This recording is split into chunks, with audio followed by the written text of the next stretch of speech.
মুহাম্মদুর রাসূলুল্লাহ সাল্লাল্লাহু আলাইহি ওয়াসাল্লাম হিজরত করে গেছেন মদিনায়। শুরু শুরু দুইটা বাচ্চা হুজুর আকরাম সাল্লাল্লাহু আলাইহি ওয়াসাল্লামের সামনে আসছে, আয়েশা সাক্ষাৎ করছে, সালাম দিছে। সালাম দিয়ে হুজুরের কাছে বসে হুজুর বাড়ি কই? আল্লাহ নবীর জিজ্ঞেস করতেছে হুজুর বাড়ি কো? আল্লাহ নবীকে বাড়ি মক্কা। তো মক্কা থেকে মদিনায় কি লেগে আইলেন? ছোট বাচ্চা তো। রাসূল সাল্লাল্লাহু আলাইহি ওয়াসাল্লাম মক্কার মানুষ আমার উপর নির্যাতন করছে, তোমাদের মদিনার মানুষ আমাকে মহব্বত করছে, আশ্রয় দিছে, জায়গা দিছে, এই জন্য আমি মদিনায় আসছি। হঠাৎ করে বাচ্চাগুলি জিজ্ঞেস করে হুজুর আপনাকে যে মক্কায় নির্যাতন করছিল তাদের মধ্যে সবচাইতে বেশি নির্যাতন কেডা করছে? সুবহানাল্লাহ এখন বলা লাগবে না, সকালে নাস্তার পরে কইেন। তো যখন এই কথা কইছে বলার সাথে সাথে আল্লাহর নবী কো আবু জাহেল। কেডা? আবু জাহেল। তারা দুইজন ভাই, একজনের নাম হলো মাস, আরেকজনের নাম মুআফিজ। আল্লাহ নবীর দরবার থেকে উঠতে যাওয়ার সময় এক ভাই আরেক ভাইরে কো ভাই যদি কোনোদিন ইসলামের যুদ্ধ হয় আর আবু জাহেল যদি ইসলামের বিরুদ্ধে যুদ্ধ করতে আসে তাহলে আজকের দুইজন নিয়ত করে রাখো আবু জাহেলরে আমরা দুইজন হত্যা করব। কিছুদিন পরেই যখন বদরের যুদ্ধের ঘোষণা হয়েছে দুই ভাই দৌড়ে মার কাছে গেছে, যাইয়া দেখে মা ঘরের ভিতরে বৈশা বিলাপ করে কাঁদতেছে। তো মারে যাই জিজ্ঞেস করছেন মা তুমি এইভাবে কাঁদতেছো কেন? বলে বাবারে তোর বাবা তো আজকে দুনিয়াতে নাই, যদি তোর বাবা দুনিয়াতে থাকতো তাহলে আল্লাহর নবী যুদ্ধের ময়দানে যাবে, আবু জাহেল যুদ্ধ করার জন্য আসতেছে, কাফিরদের সঙ্গে যুদ্ধ হবে, আমি যুদ্ধের ময়দানে তোর বাবারে পাঠাইয়া হাসরের ময়দানে আমি মুজাহিদের স্ত্রী হিসাবে উঠতে পারতাম, কিন্তু তোর বাবা তো দুনিয়াতে নাই। আর তোরা শুধু শুধু বাচ্চা, তোরা যদি নওজোয়ান হইতে তোদেরকেও তো যুদ্ধের ময়দানে পাঠাইয়া আমি হাসরের ময়দানে মুজাহিদের মা হিসাবে উঠতে পারতাম। আহা তোরাও তো নওজোয়ান না, আমি কি দিয়ে যুদ্ধের ময়দানে সাহায্য করব? এই জন্য আমার বুক ফাটা কান্না আসতেছে। দুইটা বাচ্চা মায়ের চোখের পানি মুছে দিয়ে মাকে ডাক দিয়ে বলে আমরা দুই ভাই যুদ্ধে যাব। মা ডাক দিয়ে বলতেছেন বাবা কৌকি তোমরা দুই ভাই ছোটো বাচ্চা, এই ছোটো বাচ্চা তো যুদ্ধের ময়দানে কোনো কাজ করতে পারে না, বাবা তোমরা যাই এত যুদ্ধের ময়দানে মানুষের ঠেঙ্গের শিবার মধ্যে পড়ে থাকবা, তোমরা যুদ্ধের ময়দানে যাইতে পারবা না। বাচ্চা দুইটা উঠে মা আমরা বয়সে শুধু দেখতে শুধু, কিন্তু আমার আল্লাহকে শুধু অনুমতি দেওয়ার মালিক আপনি, অনুমতি দেন, যুদ্ধের ময়দানে গেলে শক্তি দেওয়ার মালিক আল্লাহ। এই কথা কইছে মা খুশি হয়ে তাদের দুইজনকে বিদায় করে দিছে। আল্লাহ নবীর দরবারে মসজিদে নবীর সামনে যখন গেছে দেখে যে কানা খোরা আতুল লুলা সুবু বাচ্চারা লাফাইতে লাফাইতে যুদ্ধের ময়দানে যাওয়ার জন্য সেখানে যে উপস্থিত হয়েছে। আল্লাহ নবীকে সব বনাশ হয়েছে রি এরকম ডালাওভাবে তো যুদ্ধের ময়দানে নেওয়া যাবে না, কথা বুঝলেন না? এটা তো যুদ্ধের ময়দান, এত মসজিদের ভিতরে বৈশা তসবিহ জফা না, যুদ্ধের ময়দানে যায় তো যুদ্ধ করতে হবে। রাসূল ডাক দেখো সবাই কাতার সোজা করে দাঁড়াও, একজন একজন করে মাপ দিয়া চেক করে নেওয়া হবে। যেই রাসূলের কথা কইছে এক ভাই আর এক ভাই দরাটা খেয়ে গেলাম রে, কারণ ভাবছিলাম যে সকলের মাঝখান দিয়া আমরা কোনো রকম সবাই সাথে সিফা সাফা দিয়ে চলে যাবো, এখন যদি চেক করে তাইলে আমরা ছোটো বাচ্চা আমরা রেখে নিব। তখন দুইজন যখন কাতার ধরে যখন সবাই দাঁড়াইতেছে ছোটো ভাই বড় ভাইরে ডাক দেখো ভাই তুমি আগে খারো আমি একটু দূরে খারোই। দুইজন কাতারের দুই পাশে দাঁড়াইছে। আল্লাহ নবী চেক করতে করতে একটু সামনের দিকে যায় দেখে 10 বছরের একটা বাচ্চা।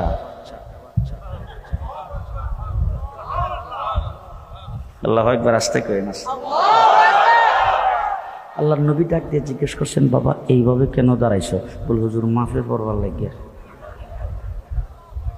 বাবা শুনছি তোমার বাবা নাকি দুনিয়াতে নাই? বলে জি হুজুর। তাহলে তোমার বাবা দুনিয়াতে না থাকলে বৃদ্ধা মা ঘরে আছে? বলে জি। তুমি যাও যায় তোমার খেদমত করো, যাহাদের সব পাইবা। বাচ্চারা চোখের পানি ছেড়ে দেখো হুজুর মা এই হালাত কাঁদতে ছিল, মার কাছ থেকে আমরা বিদায় নিয়ে আসছি, মা আমাকে বিদায় দিছেন। আল্লাহ নবী ডাক দেখো তোমার মা তোমাকে যুদ্ধে যাওয়ার জন্য বিদায় দিছে? বলে হ্যাঁ। বলে ঠিক আছে তুমি যাও। বয়স কত? 10। যখন 10 বছরের বাচ্চারা যখন গ্র্যান্ডেড হয়ে গেল, এবার আল্লাহ নবীর সামনের দিকে চেক করতে করতে যায় দেখে 8 বছরের ছোটো বাচ্চা হিডো কাতারে খাড়া। আল্লাহ নবী ডাক দেখো বাবা তুমি অত্যন্ত ছোটো, তুমি কাতার থেকে সরে যাও, তোমাকে যুদ্ধের ময়দানে নেওয়া যাবে না। ছোটো বাচ্চারা ডাক দেখো হুজুর একটু আগে আমার বড় ভাইরে অনুমতি দিয়েছেন, দুই ভাই একসাথে মার কাছ থেকে বিদায় নিয়ে আসছি, হুজুর আমিও যুদ্ধের ময়দানে যাব। আল্লাহ নবী ডাক দেখো দেখো তোমার বড় ভাই তোমার চাইতে 2 বছরের বয়স বেশি, আবার দেখতে শুনতে একটু হৃষ্টপুষ্ট দেখা যায়, গায়ে একটু শক্তিও বেশি, তাকে যুদ্ধের ময়দানে কোনো রকম নেওয়া যায়, কিন্তু তুমি তো অত্যন্ত ছোট, তুমি তোমার বড় ভাইয়ের থেকে 2 বছরের ছোট, সুতরাং তোমাকে দেখতেও ছোট দেখা যায়, তোমাকে যুদ্ধের ময়দানে নেওয়া যাবে না। বাচ্চারা ডাক দেখো হুজুর বড় ভাই 2 বছরের বয়স বেশি আর দেখতে শুনতে একটু স্বাস্থ্যবান, এই জন্য যদি ভাই অনুমতি পায় থাকে তো হুজুর একটু মেহরবানি করে আমার একটা প্রস্তাব রাখবেন কিনা। বলে কি প্রস্তাব? বলো বড় ভাইয়ের সাথে আমাকে একটু কুস্তি লড়ান, যদি কুস্তি লইরা বড় ভাইরে হারাইতে পারি আপনি নিবেন কিনা কম। মুহাম্মদুর রাসূলুল্লাহ সাল্লাল্লাহু আলাইহি সাল্লাম বলতেছেন, তুমি তোমার বড় ভাইকে কুস্তি লইরা হারাইতে পারবে? হুজুর যদি পারি, যদি পারি। আল্লাহ নবী কো ঠিক আছে আস। দুইজনকে একসাথে নিয়ে খাড়া করছে। এবার ছোট ভাই বড় ভাইয়ের চোখে চোখে তাকাইয়া ডাক দিয়ে বলছেন, ভাই আসলে তো তোমার গায়ে শক্তি বেশি, তুমি আমার 2 বছরের বড়, তো তুমি যদি শক্ত করে আমার ধরো তাইলে কি আমি পারো? তুমি আমাকে নরম হাতে ধরবা, আর আমি যখন ধাক্কা দিব তুমি নিজে ইচ্ছা করে নিচে পড়ে যাও।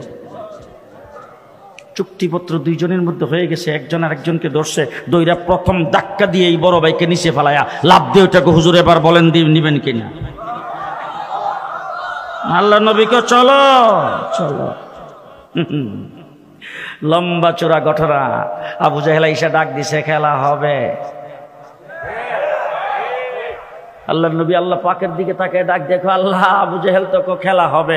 আল্লাহ রে আল্লাহ ডাক দেখো, আপনিও খেলার জন্য তৈরি হন।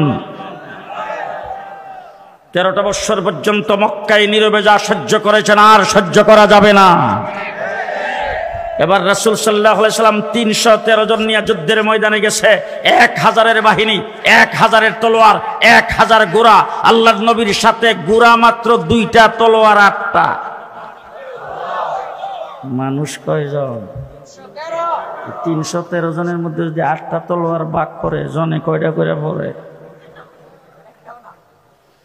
রাসূল সাল্লাল্লাহু আলাইহি সাল্লাম রমজান শরীফের 17 তারিখ শেষ রাত্রে সেহরি পেট ভরে খাইতে পারে নাই।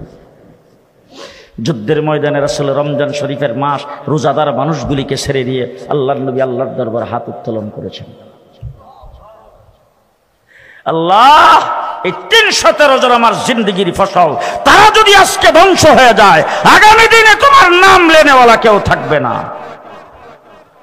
মুহাম্মদুর রাসূলুল্লাহ সাল্লাল্লাহু আলাইহি ওয়াসাল্লাম আল্লাহর দরবারে যখন কান্না শুরু করে দিয়েছেন, জিবরাইল আমিন এসে সামনে দাঁড়ায়, হুজুর আইছি। আল্লাহর নবী ডাক দিয়ে আইসো না পাঠাইছে? বলে পাঠাইছে, দেখি তো আইসে।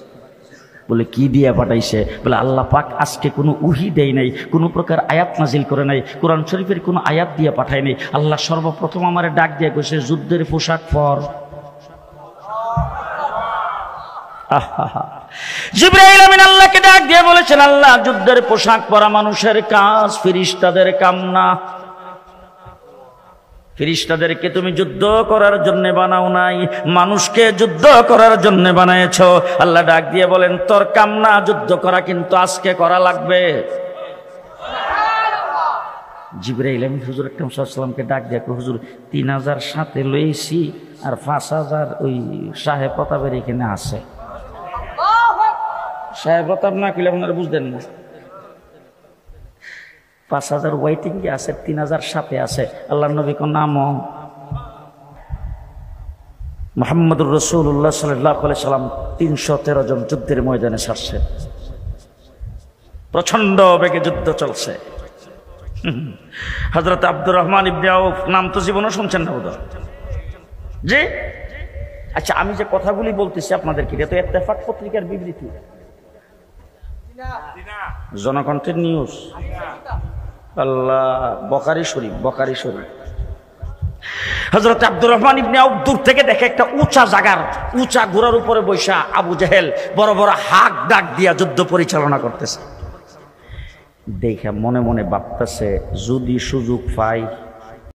হযরত আব্দুর রহমান ইবনে আউফ মনে মনে কি ভাবতেছে? যদি সুযোগ পাই। তবে আবু জাহেল যেহেতু 1000-এর বাহিনীর সেনাপতি, তার কি বডিগার্ড নাই? হ্যাঁ, তা আমি একা যদি তার উপর আক্রমণ করি, বডিগার্ড আমার ছেড়ে দিব? সুতরাং আক্রমণ করার জন্য শক্তিশালী কয়েকজন মুজাহিদ পাশে নিয়ে একসাথে হয়ে আক্রমণ করতে হবে। এই জন্য উনি ডাইনে বামে তাকাইছে, শক্তিশালী কাউরে দেখে কিনা, ইশারা দিয়ে ওনার সঙ্গে দলটা বাড়ি করবে। এমন সময় দেখে দৌড় দিয়া 2টা বাচ্চা এসে ওনার সামনে দাঁড়ায়া ওনার চোখে চোখে তাকায়, চাচা আবু জাহেল সাহেব রে চিনেন? হযরতে আব্দুর রহমান ইবনে আউফ ডাক দিয়ে বাবা আবু জেহেল দিয়ে তোমরা কি করবে? বলে চাচা যদি চিনেন তাইলে আমাদেরকে একটু দেখাই দিয়েন, আমরা বাড়ির থেকে 2টা নিয়ত করে আইছি। কয়টা নিয়ত? 2টা। 1 নম্বর নিয়ত হইল আজকে আমরা 2 ভাই আবু জেহেলকে জাহান্নামে পৌঁছাবো, 1 নম্বর। আর যদি এইটা আল্লাহ পাক আমাদের দ্বারা কবুল না করে 2 নম্বর নিয়ত করে আসছি আমরা 2 ভাই আজকে জান্নাতে প্রবেশ করব। বাস, হয়তো আবু জেহেল জাহান্নামে যাবে, নাইলে আমরা 2 জন জান্নাতে। 2টা নিয়ত করে আসছি। হযরত আব্দুর রহমান ইবনে আউফ, বুখারী শরীফে আসছে, আব্দুর রহমান ইবনে আউফ আঙ্গুলের ইশারায় দেখাইছে ও যে দেখা যায় এইটাই আবু জেহেল। দেখাইতে দেরি হয়েছে, বাস পাখির মতো 2টা বাচ্চা আবু জেহেলের উপরে ঝাঁপায়ে পড়তে দেরি হয়নি। আহা, এবার 2 ভাই যে আক্রমণ করছে, মারব গার, ওখানে গার ছিলেন তো, গারে মারবে। এখন ওই শুরু তো বাচ্চা আবু জেহেল উষা গোড়ার উপরে বসা, আবু জেহেল মানুষটাও কিছু উষা ছিল, তো এখন ওই তলোয়ার দিয়া লাগাল পায় না। এক ভাই আরেক ভাইরে ডাক দেখো, ভাই এইভাবে ফালান যাইতো না, গোড়ার ফাউডে কেটে দে। বুঝছে না, এইভাবে ফালান যাইব না, গোড়ার ফাউডে কেটে দে। দিছে গোড়ার ফাও কেটটা, আবু জেহেল গোড়া সহ নিচে পড়ে গেছে। উপর চুপুরি কোবারি, উপর চুপুরি আক্রমণ 2 ভাই শুরু করেছেন। হযরত আব্দুল্লাহ ইবনে মাসউদ দূর থেকে দেখা দৌড়ে এসে বুকের উপর সওয়ার হয়ে কেল্লাটা কেটে নিয়েছেন। কাকে বলে আশিকে রাসূল? কাকে বলে আশিকে রাসূল?